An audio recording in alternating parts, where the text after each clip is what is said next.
వాళ్ళెవరో చెప్పి ఉంటారు, మేము మన దగ్గర చాలా ఉన్నాయని అంటారు. ఈయన లైవ్ చెప్తుండొచ్చు, అది ఓకే.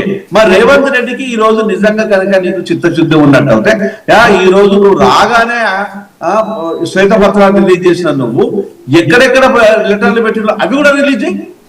దాన్ని ఎవరు మేము అడ్డుకున్నామా వద్దన్నామా? మేము స్వాగతిస్తాం. ఈరోజు ఒక డ్రామానే చేయాలి అనుకున్నట్టు అయితే రేవంత్ రెడ్డి ఆడుతున్న డ్రామా ఏంటంటే ఒకటి కాదు, రెండు కాదు. ఈరోజు తెలంగాణ లోపల ఒక విపరీతమైన ఆక్రోశ ఆగ్రహాలతో తెలంగాణ ప్రజలు, తెలంగాణ జర్నలిస్టులు ఉన్నారు, కన్ఫ్యూజన్ లో కూడా ఉన్నారు. మరి వాళ్ళ కన్ఫ్యూజన్ ఈ రోజు నువ్వు ఎక్కడైనా చెప్పావా? ఈ 2-3 రోజుల నుంచి ఎందుకు నువ్వు దాన్ని ట్రాక్ చేస్తున్నావు? ఎందుకు దాన్ని ప్రజల లోపల ఉన్న సెంటిమెంట్ రెచ్చగొడుతున్నావు? ఒక ముఖ్యమంత్రిగా ఉండేసి నువ్వు కాంగ్రెస్ తెలుగుదేశం పార్టీ నాయకుడు అన్నట్టుగా ఉన్నారా అనే ఒక కన్ఫ్యూజన్ ప్రజలకు తీసుకెళ్ళింది. దాంతో పాటు వచ్చేసి ఈ రోజు నువ్వు ఆల్రెడీ ఒప్పందాలు ఉన్నాయంటే ఈ రోజు రేపు బీఆర్ఎస్ బెనిఫిట్ అవుతుంది తప్ప లాస్ ఎక్కడ జరగదు.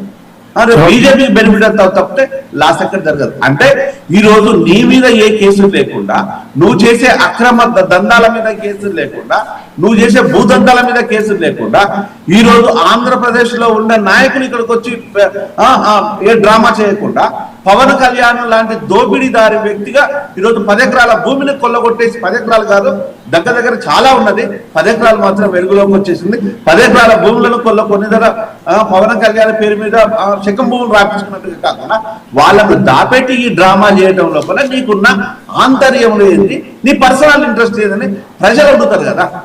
ఈరోజు మాలాంటి వాళ్ళు అడగకపోవచ్చు, బీఆర్ఎస్ అడగకపోవచ్చు, బీజేపీ అడగకపోవచ్చు, లేకపోతే ఫార్వర్డ్ బ్లాక్ అడగకపోవచ్చు, కానీ ప్రజలు అడిగినప్పుడు ఆన్సర్ చేయాలి కదా. నువ్వు ఎవరికి కొమ్ము కాస్తున్నావు? ఏ ప్రజలను నువ్వు కాపాడాలనిస్తున్నావు? ఏ ప్రజలకు ముఖ్యమంత్రిగా ఉన్నావు? ఈరోజు ఎన్టీ రామారావు గారి విగ్రహం పెట్టడానికి మాకు ఎలాంటి అభ్యంతరాలు లేవు. దాంతో పాటు వచ్చి ప్రభాకర్ రెడ్డి విగ్రహం కూడా నువ్వు ఎందుకు పెట్టలేకపోయినావు? ప్రభాకర్ రెడ్డి గారు సర్వం దానం చేసిన వ్యక్తి. ఈరోజు చిత్రపూరి కాలనీ ప్రజలకు దాని ఒక వెలుగుగా ఉన్న వ్యక్తి. నీ చేత అయితే అయినా కూడా ఎన్టీ రామారావు పక్కన పెట్టు. ఎన్టీ రామారావుకు సరి సమానమైన వ్యక్తి కంటే కూడా ప్రభాకర్ రెడ్డి గారు సర్వం త్యాగం చేసిన వ్యక్తి. ఆయన ఒక రకంగా ఒక గొప్పతనాన్ని స్థాపిస్తే ఈయన ఇంకొక రకమైన గొప్పతనాన్ని స్థాపించారు. మరి ఆయన ఎందుకు నువ్వు ఎందుకు పెట్టలేదు? నువ్వెందుకు చేయలేదు? సరే ఒక్కటే నిమిషం, ఎక్కడైనా అందరు వాడినప్పుడు నువ్వు ఇదే ప్రభాకర్ రెడ్డి గారి విగ్రహాన్ని విజయవాడలో పెట్టే దమ్ముందా?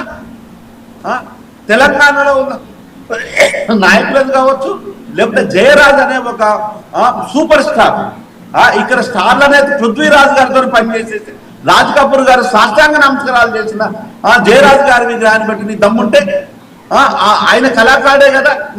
అంటే ఈ రోజు నువ్వు చేసిన పనులు నువ్వు కప్పించుకోవడం కోసము, ఈ రోజు బీజేపీ వంతపాడడం కోసము, బీజేపీ రేపు నీ స్కిన్ మీద ఎక్కడైనా ప్రభావం చూపుతుందని భయాందోళనలతో ఈ రోజు ఇలాంటి ఆచరణ కాని సాధ్యాలు ఈ రోజు ప్రజల మీద ఇబ్బంది పెట్టేది ఉన్నట్టయితే నువ్వు అనుకున్న 34 వరకు కాదు కనుక ఈ 4 సంవత్సరాలు ఉండవో లేదనే కన్ఫ్యూజన్ లో రేపు ప్రజలు ఉంటారు. అది మాత్రం గుర్తుపెట్టుకోమని it's my sincere advice to మిత్రుడు రేవంత్ రెడ్డి.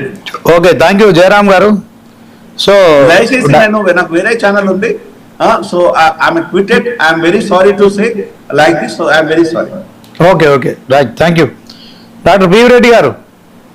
నమస్తే శ్రీనివాస్ గారు. ఉచిత విద్యుత్తుకు మంగళం పాడేందుకే మీరు ప్రతిపాదన తీసుకొస్తున్నారు. అంటే కాంగ్రెస్ ప్రభుత్వాన్ని డమ్మీ చేసే కార్యక్రమంలో భాగంగానే తెలంగాణలో రైతులకు, ప్రజలకు ఇస్తున్న ఉచిత విద్యుత్ విషయంలో మీటర్లు పెట్టాలనే ప్రతిపాదన మీది. సో దీని పట్ల మరి చాలాసేపటి నుంచి చర్చ నడుస్తుంది. మీరు కాస్త ఆలస్యంగా జాయిన్ అయ్యారు. సో వాస్తవం ఏంటి? నిజంగానే ఇది కాంగ్రెస్ ప్రభుత్వం తీసుకున్న నిర్ణయమా, కేంద్రంలో ఉన్న బీజేపీ తీసుకొస్తున్న ఒత్తిడి అంటే ఏం చెప్తారు? శ్రీనివాస్ గారు, ముందుగా మీకు 99